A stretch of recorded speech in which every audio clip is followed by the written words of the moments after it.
going on, people? Myke C-Town here. You saw the title of the video, but just in case you weren't aware, Kendrick Lamar and Drake are or were beefing. And the funny thing is, this happened right as I was leaving Dead in Hip Hop. And with every track that dropped, I had people tagging me, incessantly asking for my thoughts. And my response was typically and respectfully that I don't care. Now that's not to say that I don't care about getting good beef songs. It's that I don't necessarily care that this is actually happening. See, most people weren't just listening to the songs and saying, damn, that was a clever bar, and just moving on with their lives. You know, they were getting all invested to the point of arguing and getting angry with each other, which I just find to be really silly. And that's where my I don't care comes from. You know, honestly, there are just so many more important things happening right now. And to be honest, that's where my focus has been lately. So, you know, while people were up waiting until 3 o'clock in the morning for a new song to drop, you know, I was watching news coverage of some other shit. But yeah, regardless of how much I enjoy either or both of these artists' albums, this was just two millionaires fighting in public to me. It wasn't life-changing for me, but that doesn't mean that it wasn't fun, you know, and that's what I'm here to discuss. You know, now that it's all over, you know, what did I think of the entire thing? So I'm going to talk about all the songs that dropped and give my quick thoughts on them, just so folks can have it, and those that care are no longer wondering. So I know that the beef has been allegedly going for a really long time, but I'm only going to talk about what happened from Like That through today. So I already gave my thoughts on Like That on Dead End, so I'll link to that video down there in the description section. Also, they did a gang of videos on this whole thing. I haven't even watched them all because I just could not keep up, but you should definitely check all of those out. Anyway, I liked Kendrick's part of the Like That song quite a bit. I don't think I talked about it on Dead End, but I really liked this line. These niggas talking out of their necks, don't pull no coffin out of your mouth. I'm way too paranoid for a threat. I liked the coffin as in death, coughing part. I thought it was just kind of clever, but it was the part about being too paranoid for a threat that I loved. You know, I took it as, you know, a person with paranoia perceives just about everything as a threat. So if you're gonna throw slick shots, he's already ready for you to jump because his brain has already convinced himself that this was always coming. So he's like, we may as well get to it. Yeah, I really like that angle. Oh, and I still persist that J. Cole wasn't dissed like that on Like That, so he should have just stayed out of it. So Drake responded to that song with push-ups, and as someone who's not really a Drake fan, I was automatically expecting this to be some bullshit. But push-ups was nice, man. I think if you're denying that, then you're just lying to yourself, God, and the world. I was actually pretty impressed with this song. The beat was really hard, and to me, Drake rapped very well. He has some nice bars on this song. You won't ever take no chains off of us. How the fuck you big stepping with a size 7 men's on? I'm sorry, but that's a funny ass bar. Like, he's directly responding to Kendrick threatening to take his chain, and he's saying he's ready for the challenge, you know? And okay, the big stepping in little kid's shoes was hilarious to me. Like, everyone knows Kendrick's short, so saying that this fool's running around in some Chucky good guy kicks, it's funny, you know, for Drake to say that Kendrick's chasing him in some Heelys. It's fucking funny. I think this was also a reference to the BET Freestyle, where Kendrick said, I got my thumb on hip hop and my foot in the back of your ass. So that was cool. I did think it was a bit dirty to bring up Kendrick's fiance's name. However, there's no real rules in beef, so I guess it is what it is. But at this point, I'm thinking like, yeah, this is a battle. You know, no one's really up like that. Then Drake makes the biggest mistake of this whole shit and drops the worst piece of shit song that he could have, which was Tailor Made. And this song was absolute pure unadulterated ass juice. Getting AI Snoop was lame as fuck, but getting AI Pac was not only lame as fuck, but it was also disrespectful and served no real purpose. It genuinely felt like someone on Reddit came up with this dumbass idea. Like, what if Drake dissed Kendrick with Tupac's voice, man? That would be so funny, LOL. But like, I get that Drake was trolling, but it just wasn't funny at all. It was just really stupid getting Pac to rap those awful verses.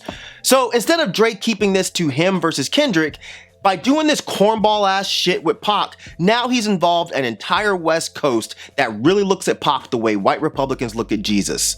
This was absolutely Drake shit in the bed. Then we get Euphoria. Now this song is crazy, okay? The way the beat came in, I was like, I don't know, like is Kendrick gonna be rapping all mellow and shit like this the whole time? But nah, what it really was him just easing Drake into what's coming, and I ended up loving every bit of it. There's so many crazy bars on here. Like, this is Kendrick really showing that his raps are absolutely nothing to fuck with. His flows here and the way he's delivering the bars are just so incredibly impressive. Someone had told me that you got a ring. On God, I'm ready to double the wage. I'd rather do that than let a Canadian nigga make Pac turn in his grave. So this is what I'm talking about, right? Drake, like a fool, handed Kendrick a huge chunk of ammo when he really didn't need to. So now Kendrick is using this to rally not only his own fans, but Pac's fans who feel like Pac's legacy was mocked. And then you got this here. What I learned is niggas don't like the West Coast, and I'm fine with it. I'll push the line with it. So because Drake did this stupid ass AI shit with Pac and Snoop, Kendrick can now work this into Drake having a beef with the entire West Coast. Stupid, stupid, stupid move on Drake's part. Yeah, fuck all that pushing P. Let me see you push a T. You better off spin it again on him. You think about pushing me. This is an obvious but logical angle. Kendrick brings up Pusha, who Drake inarguably lost to. And he's telling him that he's better off challenging Pusha again instead of fucking with Kendrick. And yes, this is nothing new, but to me, with Beef Track, it's not about bringing up new shit. It's about saying it in a new or clever way, and Kendrick does that, so it works. And I like that shit about how he says it's not just me, it's what the culture's feeling. So he's again rallying not just his fans, not just the coast, but now the whole hip hop culture against Drake, which makes sense as an angle because as little as I listen to Drake, I can tell that the way hip hop culture critiques him for being soft or not a real lyricist, you know, no matter what Drake says, I think that shit really does bother him, and for good reason. So this is Kendrick kind of picking at a scab that Drake already has. Ain't 20v1 is 1v20 if I gotta smack niggas that right with you. So this is a callback to Drake's line about feeling like he's being ganged up on because it was Kendrick, Future, and Metro basically shitting on him. So I like how Kendrick's bringing it back up by flipping Drake's own diss against him. It's great. And the whole thing about Kendrick having a son to raise, but Drake don't know nothing about that. Too easy of an angle, but Kendrick does something cool with it, so again, it works. How many more black features till you finally feel that you're black enough? This is an interesting line here. Black features meaning black people featuring on his songs, of course, but black features also being like facial features, you know, or like afros, braids, etc. You know, I'm sure any biracial kid in hip hop culture would struggle with identity, but it's an even larger topic of discussion when you come from a fairly or seemingly affluent background, you know? Something that's not looked at as respectable in hip hop, especially if you try to act all tough in your raps, you know? Again, it's not a new angle, but it's presented well, which leads me to the next line. I like Drake with the melodies. I don't like Drake when he act tough. I just wanted to point out that I've been saying this shit for literal years. Okay, I like when Drake sings, and I like when he gets his like poppy rap song thing going. You know, I'm just not a big fan of his rapping most of the time. If he made a whole album that was more like Just Hold On, We're Going Home, a song that I love, I'd be all over it. And before you say, oh, well, so-and-so album was exactly what you're asking for. No, it wasn't. You're lying. Let's move on. Then a few days later, we get 616 in LA. I don't have a whole lot to say about this one, but it's good. You know, it's not as good as Euphoria, but it's still a really good song. I'd say it's probably on par with Drake's first diss, Push-Ups, but I do think it was intentional that he had that Al Green sample in the song. I think this was a strike at Drake's blackness. Those of you that know me know that I typically don't like the idea of questioning anyone's blackness, especially when it's based off of them not growing up in a stereotypically black way or acting a stereotypically black way. But I get the angle here when you couple Drake's upbringing with the tough guy persona that he tries to put on sometimes. But for the most part, I think the song was cool, but nothing amazing. But I can't lie, I did find the whole idea of Drake having a leak in his own camp kind of intriguing, and I really liked the final line. It's time you look around on who's around you. Before you figure that you're not alone, ask what Myke would do. Michael Jackson would look in the mirror, obviously, right? So this is a dope line to me. He's telling Drake to look around to see who his real friends are. And if he thinks he's not alone, he should look in the mirror at himself. And I took this in a few ways. Like, one, he's saying that Drake needs to self-reflect, but he's also saying that Drake is alone. His only friend is the man in the mirror because his own camp is turning on him. Next came Drake with Family Matters, and I thought this song was pretty good. I liked the first beat a lot. The pianos are hard as fuck. And it's so dark, and I think Drake sounded pretty menacing on it. You know, I can't say there were a lot of really hard bars, but this one was nice. He always said I overlooked him. I was staring straight. These bars go over Kenny's head no matter what I say. I know you like to keep it short, so let me paraphrase. Yeah, they're immature, short jokes, but so fucking what? You know, who made the rule that all disses have to be these scathing, violent, you know, declarations as opposed to a good old capping contest, you know? Like, if Nas can say that Jay's a Tybo hoe and y'all go, ooh, then Drake can make a whole bunch of short jokes about Kendrick. Always rapping like you about to get the slaves freed. You just acting like an activist. It's make-believe. All right, so when I heard this, I instantly didn't like this shit, okay? Y'all can get pissed at me all you want, but look, I'm not down with this type of shit, man. A mixed race Canadian who already allegedly has racial insecurities making a comment like this, about to get the slaves free, like, nah, man. Nah, that shit rubbed me the wrong way a little bit, and you know what? Even if Kendrick's activist thing was fake, I don't really care, because honestly, if he's influencing others to get involved in Black liberation or to get a better understanding of African American history, then I'm all for it. And coming from Drake, someone who I've rarely, if ever, heard tackle these types of issues, this shit just sounded kind of gross, okay? And you know what? He did it again. All right, he gave Kendrick more ammo because now Drake's got the activist and or the fake activist crowd looking at him sideways. You know, again, stupid move, Drake, but I'd be lying if I said it wasn't some really good rapping from him. It was. I really like the line about tears running down his face as he's laughing at his enemies. That's a war cry. That was dope. But the homophobic shit after it was kind of lame. But I guess that was just a retort to Kendrick's slick homophobia on Euphoria. So I guess it's a wash. And I didn't really like that whole third verse. The beat was cool, but I didn't love what Drake was doing over it. It's that rap flow that he uses a lot that I'm just not a fan of. And I didn't really pull anything from it lyrically. The big 3 to big D, I got video proof shit was lame. But the claim that Kendrick beats his wife, but questions if it's self-defense because she's bigger than him was wild. You know, sure, domestic violence is nothing to joke about, but that was a pretty clever bar. Again, it's back to short jokes, but I don't think there's a maturity level for beef tracks. So overall, this response was good, but not great. Then we got Kendrick's Meet the Grams. Now, people are gonna think I'm crazy, but I wasn't too crazy about this track. I think the beat that Alchemist gave him was super good. That dark, atmospheric shit, that's what he does best, and he killed it.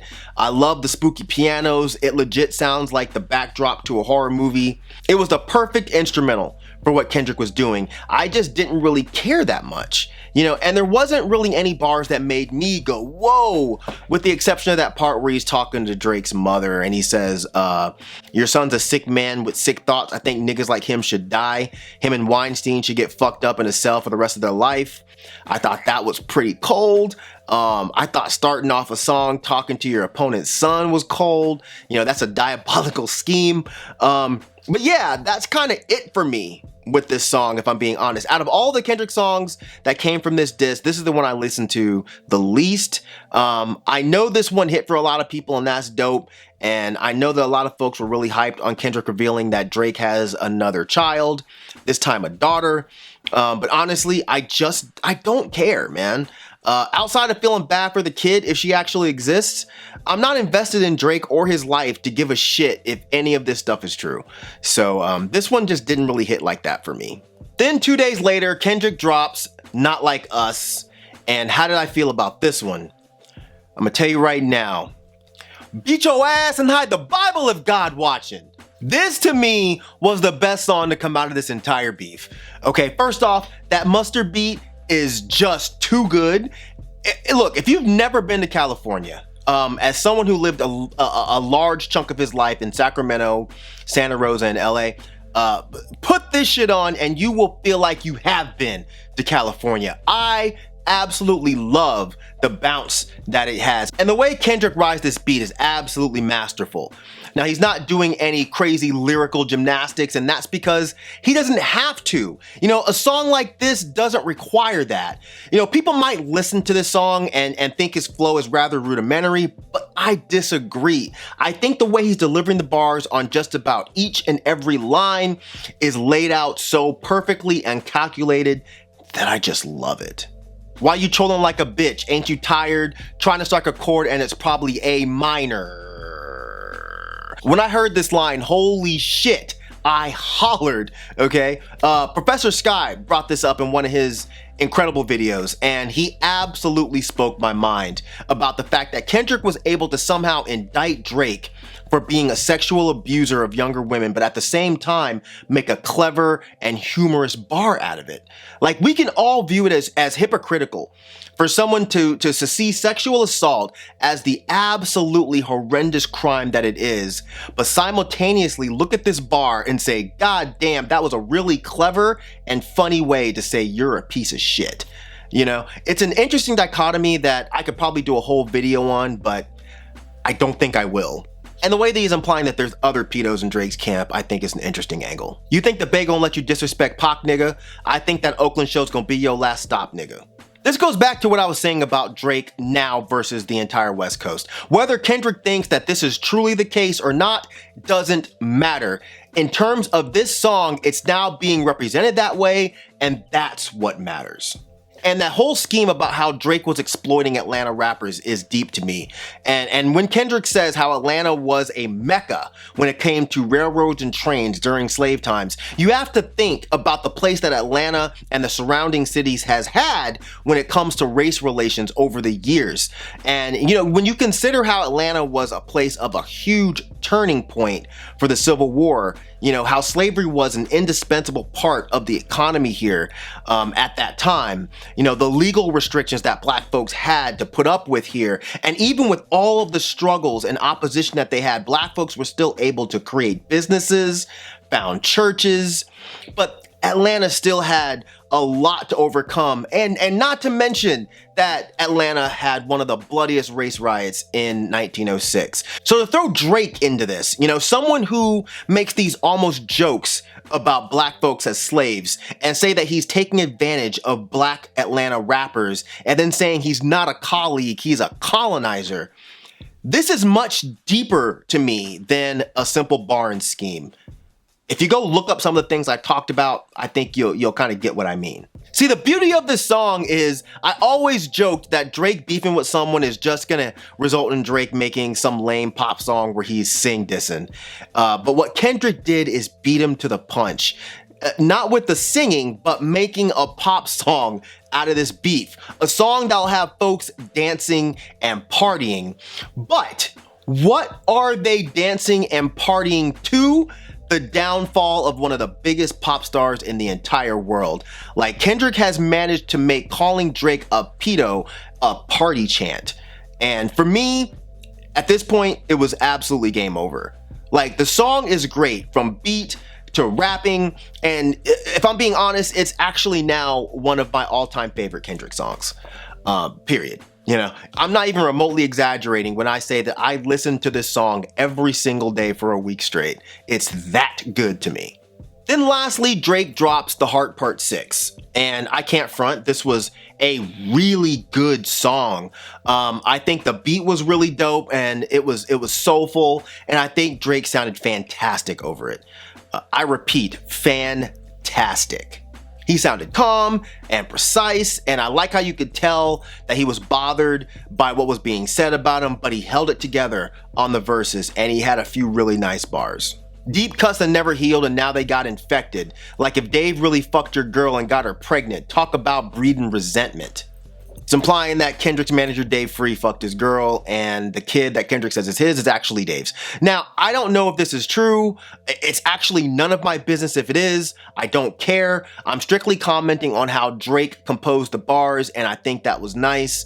But him trying to flip the A minor bar to say people got a B sharp and the D flat and D major, I ain't like none of that shit. That shit was whack. I also thought the entire angle about how if he was really a pedo or an abuser, that he'd be in jail because he's too famous to not be caught. And I think that that's an insanely ignorant and short-sighted take on how all of this works. The fact that there's an extremely famous guy right now who's been accused of this shit for years and has only now gotten formally and publicly shown to be an abuser shows that this shit isn't instantaneous. And I feel like only someone that grew up in the suburbs and primarily watches right-leaning news channels would think that every time a famous person does something fucked up, they're gonna get caught and definitely convicted. You know, maybe it works that way in Canada, I don't know. But the way he ended it with, and Whitney, you can hit me if you need a favor, and when I say I hit you back, it's a lot safer, I promise. I thought that was clever. Nothing mind-blowing, but it was clever.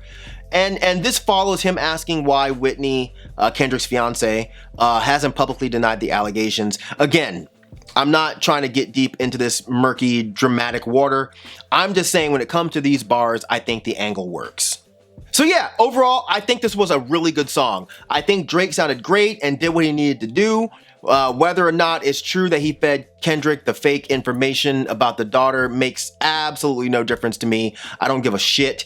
I just think that this was a really good comeback, and I think it actually, it's reasonable that this is the end of it, if it actually is. But yeah, as battles go, again, I'm not invested like that in two very popular millionaires fighting, but I definitely think this was entertaining overall. You know, each rapper brought some heat to the table. I think for anyone that's a serious rap nerd, Drake was a clear underdog here. And while I do think Kendrick came out on top, he absolutely didn't wash, murder, or destroy Drake, in my opinion. But he did win. He definitely followed Push's footsteps in showing that Drake is not invincible just because he's popular, but Drake did something here that he didn't do in that Pusha T beef, and that showed that he's a worthy competitor and a formidable opponent. Drake definitely held his own against someone that a lot of people see as one of the best lyricists, not only today, but of all time. So, as one of the original online Drake haters, I have to tip my hat to him for showing up to rap. And as someone who loves what Kendrick brings to the game, I have to say his creativity and lyrical prowess just continues to be extremely impressive. But yeah, all in all, I really hope that none of these claims are true. I hope that no children involved have been or will be hurt. I hope that no women involved have been or will be hurt. I hope no people involved have been or will be hurt. I hope these are just two men mudslinging in public and it stays like that. But yeah, I don't really like drama, but I do really like good rap songs. So I got that here. But that's it for this this video, this breakdown, whatever you want to call it. Make sure you leave some comments down there in the comment section. Now that it's all over, how are you reflecting back on this? Was this fun? Was it lame? Whatever. And yeah, I will be back very soon. I have something cool dropping on Friday, so make sure you come back around these parts. But yeah, as usual, thank you for living, thank you for loving, thank you for being you, and I will see you guys next time. All right, peace out, boy.